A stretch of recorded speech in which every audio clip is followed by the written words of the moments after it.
Welcome back to the Artie Lange Show. Richard Roeper's here. So, Richard, the Woody Allen thing. Let me give you my quick take on it, and then tell me what you think. Okay. Okay, so his daughter, Dylan, she's 28 years old now. She writes this open letter to the New York Times. It's getting all this press. Basically saying that at the age of 7, Woody Allen seriously molested her. And whispered all these creepy things that a pedophile whispers, this will be our secret, and your daddy's little girl, all these creepy, awful things while she was looking at a train set, and she says to this day she can't look at train sets the right way. Here's what I think, part of me, maybe it's what I'd like to think, but here's what I do think. What Woody Allen's guilty of is doing something that is maybe the worst thing you could do to a human being that you say you love, especially a wife, by seducing her stepdaughter at the age of 17 and making her your lover. And she finds naked pictures of the girl. Like, hell hath no fury like a woman scorned. Could you imagine a woman finding that out? So I think Mia Farrow, in her anger that's almost justified,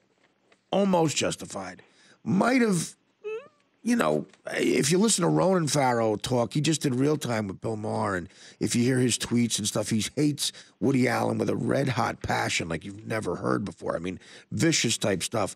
I think it's possible, and I think it's the case that Mia Farrow coached these kids a little bit and really poisoned them against Woody Allen.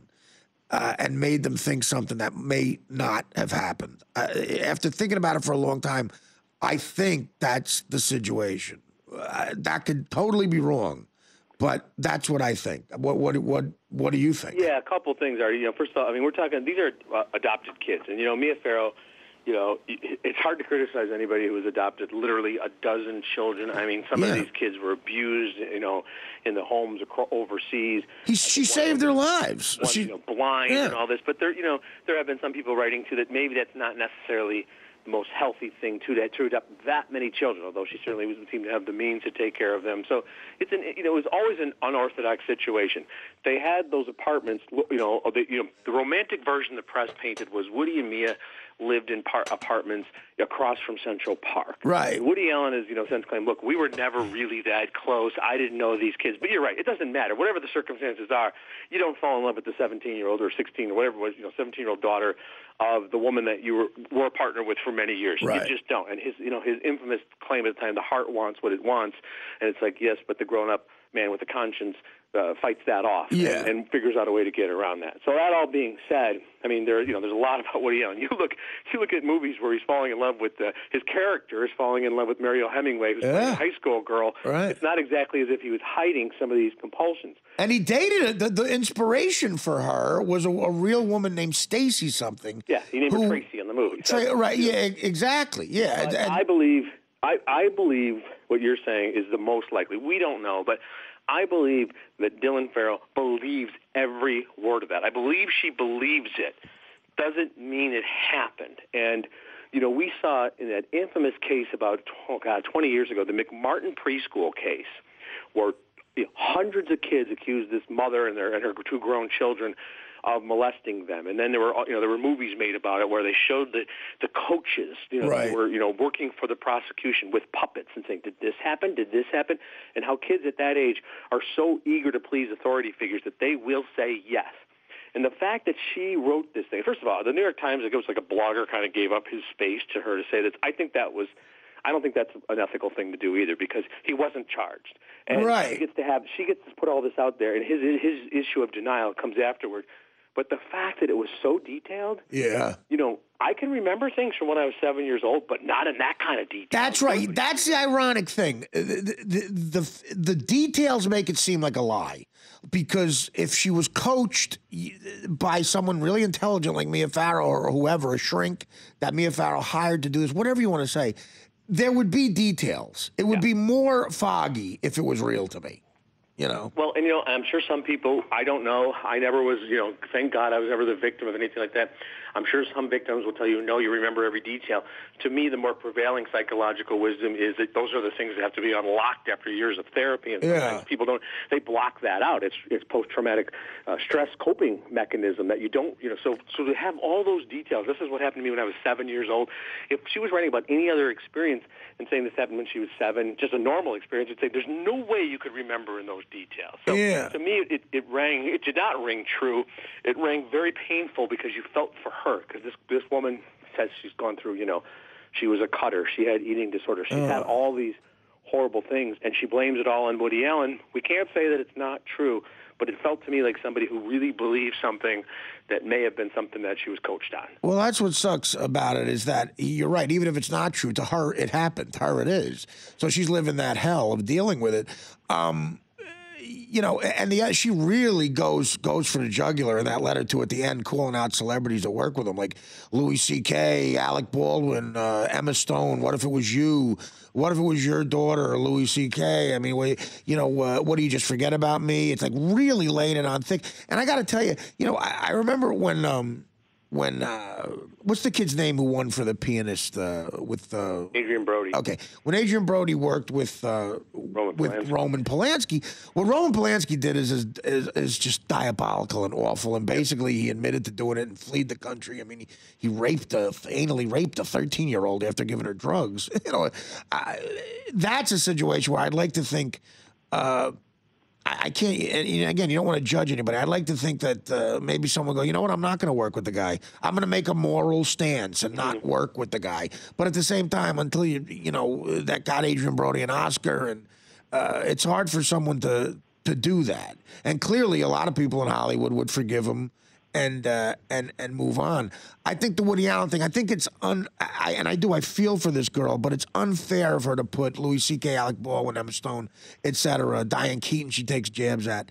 It's unfair of her to put them in that. I mean, because they don't look. There's a big difference between this grown woman saying all these things happened and Woody Allen having served 15 years and now he is out. Right. Maybe then it's a different thing. Right. The prosecutor at the time said, he didn't exactly say, look, I don't think there's anything wrong here, but he said, I don't have a case. He didn't proceed with the case. So the guy was never even charged. But he thinks it happened. The guy in Connecticut's on record as saying, look, I think it happened, but I don't have enough evidence. Yeah, and you know what? And I think that's BS when a prosecutor does that, too, because if you think it happened, then prove it or shut up. Right. That is a bad thing to say. That's a bad thing to say. That, to me, is the kind of stuff that you can, if you wanted to, you pursue people in a court of law, because you're supposed to be a responsible attorney, and you're going to stand up there and you're going to say, I believe this happened, but I don't have a case. So what you're saying you're not that good as a prosecutor? You're saying you don't have the evidence? Right. And if you don't have the evidence, then keep your opinions to yourself. You're not paid for your opinions, your conjecture. That's exactly what a court and a trial is supposed to be not about. Like, I don't have the evidence, but I'm going to ruin this guy's reputation in life anyway. I saw Alec Baldwin. There's a lot of things you can criticize Alec Baldwin for. But he said, do people really expect me to get involved in this family situation? And say that I'm going to make a stance? It's not my business. Yeah, and the Roman Polanski thing is a different situation. But still, look, I mean, again, it's somebody said, Kate Blanchett said the classiest thing. Said, listen, this family is going through a tragic thing. How could you possibly think I could comment on this? And it is sad. It sucks. I feel for them. But I tell you, the other thing that's coming out about this and this viciousness is, and I saw Ronan Farrow, who, by the way, the hatred runs as far as Woody Allen named him Satchel after Satchel Paige. He changed that, changed his last name to me. So he's Ronan Farrow. And if you look at him, man, I'll tell you what, it looks like Sinatra and Mia Farrow had a kid. It really does. I mean, I hate to say it, but right. Well, all this stuff, obviously, he's nominated for another Oscar. He's getting these Lifetime Achievement Awards. And the truth is, Woody Allen couldn't care less if he wins another Oscar. He's not going to show up for the Oscar. He didn't care if he won the first one. He didn't care if he won the first 4. Yeah. Or the Lifetime Achievement Awards and the Golden Globes. He didn't show up for that. Yeah. So you got to think that these grown children, and again, I believe they believe, but they must still be. You would think there's conversations in their family where there's still this anger at him being once again, the toast of Hollywood. And the reality is, he's one of the greatest filmmakers of all time, but his legacy is also going to include all these allegations. So the idea that he's just getting off scot-free is not true. Yeah. We're talking about it. And she put it back out there. And if somehow it makes her feel better, I don't know necessarily that it will. A month from now, if Dylan Farrell will feel better about having put all this stuff out there again. Yeah, Hollywood's a weird place, man. If you say something at a press conference in Japan that is kind of misconstrued as being homophobic, you might lose your career. But Roman Polanski's fine. It just doesn't make any sense. You see it in sports all the time too, where like here in Chicago, and look, I'm the first one to say that Jay Cutler's got a bad attitude, but there are guys that are stringing up dogs and they're on the cover of video games. No, I know. Michael Vick. Look, you hit, you play. Woody Allen can still hit. He makes great films, and Michael Vick's a great player. All right, we took all our time up with tragic stuff. Can you give us a quick blanket couple predictions on best film, the Oscars, and everything? Yeah, it's actually a really good year for the Oscars because most years you know for sure who's going to win everything. Actually, the ironic thing is, Cate Blanchett is a lock to win Best Actress. She's got it. Jasmine, the Woody Allen movie. But Best Picture, it's still a toss-up between 12 Years a Slave, Gravity, and American Hustle. Best Actor, I thought it was going to be Chiwetel Ejiofor for 12 Years a Slave, but now Matthew McConaughey's got all the momentum. Yeah, it seems like he's the guy. DiCaprio, it'd be nice to see him take it, but I don't know. I think it's Matthew McConaughey's year, and it doesn't hurt. I don't know if you've seen this yet, Artie, but this show True Detective on HBO with McConaughey. And I saw the first episode. It was great. It's like Oscar level acting, and the fact that that's playing right now, it's like another campaign for how good of an actor Matthew McConaughey is. Yeah, he really. I'll tell you what, he went through a string there. He had amazing performance in Dazed and Confused, one of the funniest characters ever. Then he makes all these movies where he's cashing in on his fame. He's another one of those guys who almost got sucked into the Kate Hudson vortex. Yes, he did. How to lose a career in 10 lines. But you're right. But then he chose better stuff and better material, and he's kicking some ass. So anyway, listen, I appreciate you coming on, like always, Richard. After the Oscars, maybe we could talk a little more. And if you're in town, you got an open invite. Thanks so much. I appreciate it, brother. All right, man. Thank you. Thanks, Artie. Richard Roeper, always good. Crazy times, man. Weird stuff. All right, we'll be back after this. The Artie Lange Show, weeknights on Audience, only on DirecTV.